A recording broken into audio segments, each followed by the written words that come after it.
وَلَقَدْ أُوحِيَ إِلَيْكَ وَإِلَى الَّذِينَ مِن قَبْلِكَ لَئِنْ أَشْرَكْتَ لَيَحْبَطَنَّ عَمَلُكَ وَلَتَكُونَنَّ مِنَ الْخَاسِرِينَ۔ اور اے پیغمبر، تمہاری طرف اور ان پیغمبروں کی طرف جو تم سے پہلے ہو چکے ہیں یہی وحی بھیجی گئی ہے کہ اگر تم نے شرک کیا تو تمہارے اعمال برباد ہو جائیں گے اور تم نقصان اٹھانے والوں میں ہو جاؤ گے۔ بل اللہ فاعبد وکن من الشاکرین وما قدر اللہ حق قدره والارض جميعا قبضته يوم القيامة والسماوات مطويات بيمينه سبحانه وتعالى عما يشركون۔ بلکہ اللہ ہی کی عبادت کرو اور شکر گزاروں میں رہو، اور انہوں نے اللہ کی قدر شناسی جیسی کرنی چاہیے تھی نہیں کی، اور قیامت کے دن تمام زمین اس کی مٹھی میں ہوگی اور آسمان اس کے داہنے ہاتھ میں لپٹے ہوئے ہوں گے، اور وہ ان لوگوں کے شرک سے پاک ہے، بلند و برتر ہے۔ اہل ایمان کون ہیں؟ الذین یستمعون القول، جن تک حدیث رسول پہنچے، جن تک قرآن حکیم کا حکم پہنچے، جو لوگوں سے سنتے ہیں لیکن قرآن و حدیث کی باتوں کو سن کر پھر اس پہ ڈٹ جاتے ہیں، اس کو قبول کرتے ہیں، اس پہ عمل کرتے ہیں، یہ اہل ایمان کی جماعت ہے، یہ اہل توحید کی جماعت ہے، جو لوگوں سے سوال کرتے ہوئے ایک ہی بات پوچھتی ہے، حضرت جی یہ مسئلہ قرآن حکیم کی کون سی آیت میں ہے؟ اہل توحید، اہل الحدیث، اہل السنہ والجماعت کا منہج سیکھیے، پوچھئے جس سے مرضی، سنیے جس کو مرضی، شرط ہو کہ وہ اہل ایمان میں سے ہو، وہ اہل توحید میں سے ہو۔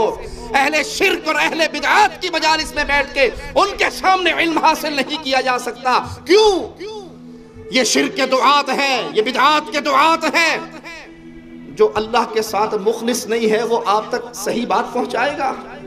جس نے اپنے اللہ کو نہیں پہچانا وہ آپ تک حق کی بات پہنچائے گا۔ لیکن اگر کسی سے سنے، اس کو روک کر پوچھے کہ بتائیے یہ کہاں لکھا ہے، یہ کس کتاب میں ہے، یہ قرآن حکیم کی کون سی آیت کا ترجمہ ہے، یہ پیارے حبیب کی کس حدیث کا ترجمہ ہے،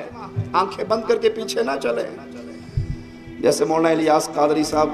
اپنے مریدوں کو سمجھاتے ہوئے کہتے ہیں کہ ہم نے ابو حنیفہ رحمۃ اللہ علیہ کو پکڑ لیا ہے اور اپنے کانوں پہ ہاتھ رکھ لیا ہے، ہم بس اب کسی اور کو سننے کے لیے تیار نہیں ہیں، جو امام صاحب فرما دیں گے ہم وہی مان لیں گے۔ ہم کہتے ہیں یہ حق محمد الرسول اللہ کا ہے صلی اللہ علیہ وسلم۔ یہ بیکار ایسی باتوں میں آپ نہیں آیا کرو، کان اپنے کان بند ہے۔ اعلی حضرت کے خلاف کوئی بولتا ہے کان بند، امام اعظم ابو حنیفہ کے خلاف کوئی بولتا ہے ہمارے کان بند ہے، ہم بیرے سننے کے لیے۔ اولیاء کرام کے بارے میں کوئی کچھ بولتا ہے ہمارے کان بیرے۔ ہاں بالکل ایسے پکے ٹناٹن ہو جاؤ۔ میرے پاس ایک بار کوئی آدمی نے بات کی تھی، وہ کوئی اب یہ مسئلہ گہرا ہے، دیت کا مسئلہ، کہ اس پر فلاں نے ایک شخص ہے، اس نے مطلب وہ دعویٰ کیے، مطلب وہ اپنے دلائل دیے تھے کہ وہ دیت جو ہے وہ عورت کی آدھی نہیں پوری ہے۔ ایک گہرا مسئلہ یہ، لیکن ایک مسئلے میں سمجھو کہ امام اعظم ابو حنیفہ سے اس نے اختلاف کیا تھا۔ اب بھی وہ کر ہی رہا ہوگا، اس نے رجوع کا تو اس کا پتہ نہیں ہے۔ تو اس نے ایک عقیدت مند نے مجھ سے کہا کہ میں آپ کو اس کی کیسٹ دوں گا، اس نے 400 دلیل دی ہے اس پہ۔ میں نے کہا امام ابو حنیفہ رحمت اللہ تعالی علیہ کا جو موقف ہے، امام اعظم نے جو فرمایا اس کے رد میں 400 دلیلیں دی ہیں۔ بولا ہاں۔ تو میں نے یوں کیا، میں نے کہا میں امام ابو حنیفہ کا مقلد و حنفی ہوں، میں اپنے امام کے بارے میں کوئی دلیل سننے سے میرے کان بہرے ہیں، میں تمہاری کیسی نہیں سنتا، سنوں گا خواہ ذرا وسوسے ہی آنے، اور مجھے کیا کرنا ہے۔ اور میں نے وہ بس ہک بوا پھڑتے مضبوطی دے نال پھڑ، یک در گیر و محکم گیر، ایک دروازہ پکڑ مضبوطی کے ساتھ پکڑ۔ تو ہم نے الحمدللہ ثم الحمدللہ ایک اللہ کے سچے ولی امام احمد رضا خان کا دامن پکڑ لیا ہے، اور یہی ہم کو جنت میں لے جائیں گے انشاءاللہ۔ یہ بھی ٹھیک تو وہ بھی ٹھیک، ادھر بھی گئے، ادھر بھی منہ مارا، ادھر بھی ہاتھ مارا، نہیں ایک دروازہ پکڑ لیا۔ اب چاہے اب نقشبندی ہیں، چاہے چشتی ہیں، سہروردی ہیں، قادری ہیں، دروازہ امام احمد رضا خان کا ایک پکڑ لیا ہے، اور یہ سب ہم انہی کے ہیں، انہی کے ذریعے انشاءاللہ آقا کے قدموں میں پہنچیں گے انشاءاللہ۔ جب قوم کو یوں اندھا کیا جائے، جب قوم کو یوں شخصیات کے پیچھے لگا دیا جائے، پھر انہیں جو مرضی جھوٹ سنا دو۔ وہ کہتے ہیں 2 رکعت نماز نیرا جو حال امام دا ہوئی میرا اللہ اکبر۔ انہی قادری صاحب کا ایک کلیم میں نے اور دیکھا،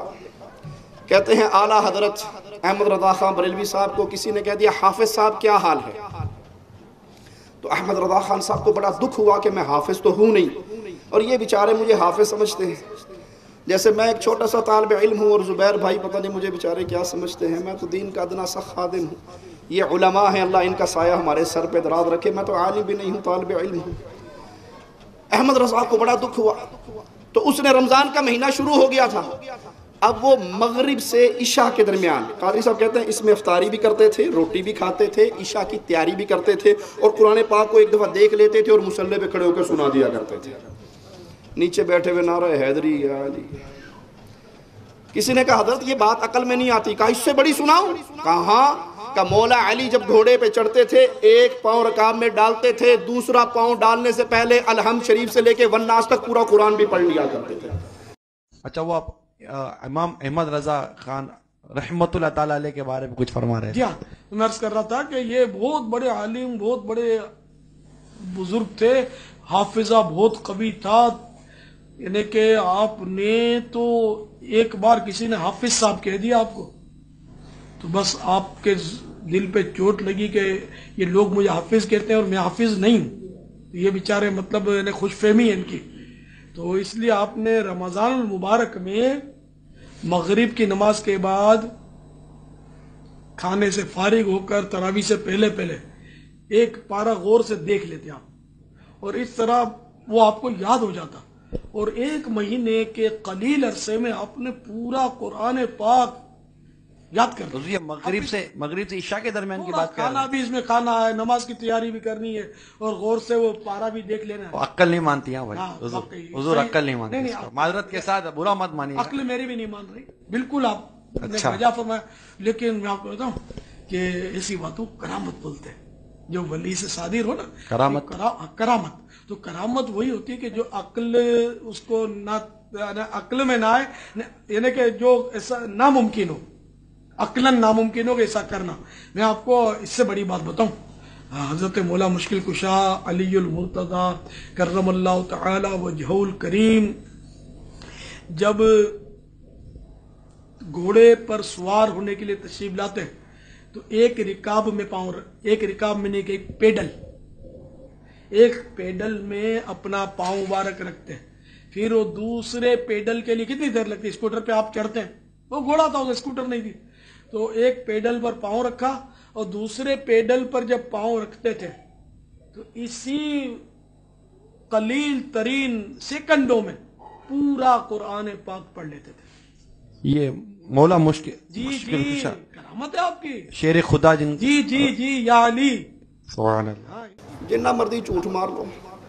تو انہوں کسی نے ڈکنا ہے؟ قوم کو جب یہ اندھا کر دیا جائے کہ یہ ہمارے پیر و مرشد ہیں، یہ ہمارے شیخ و حضرت ہیں، یہ ہمارے امام ہیں، یہ اعلیٰ حضرت ہیں، یہ جو کہیں گے صحیح کہیں گے، اللہ کی قسم پھر قوم اسی طرح گمراہ ہوتی ہے جس طرح ہماری قوم ہو رہی ہے۔ یہ شان مصطفیٰ ہے صلی اللہ علیہ وسلم کہ پیارے نبی سے دلیل کا سوال نہیں ہوتا، اس کے علاوہ کائنات میں جو بولے گا اس سے پوچھا جائے گا کہاں سے بولا ہے، قرآن کی کون سی آیت کا ترجمہ ہے یا مصطفیٰ کی کون سی حدیث کا ترجمہ ہے صلی اللہ علیہ وسلم۔ جو اچھی باتوں کو سن کے ان کے پیچھے لگتے ہیں، مالک فرماتا ہے اولئک الذین ھداھم اللہ، یہ وہ لوگ ہیں جو ہدایت پا گئے، وَأُولَئِكَ هُمْ أُولُو الْأَلْبَابِ، یہی عقل مند ہے۔ قرآن اور حدیث کے دلائل کو سنیے پھر اس پہ عمل کیجئے، انشاءاللہ ہدایت کی راہ پہ بھی چل گئے اور عقل والے بھی وہی انسان بن گئے۔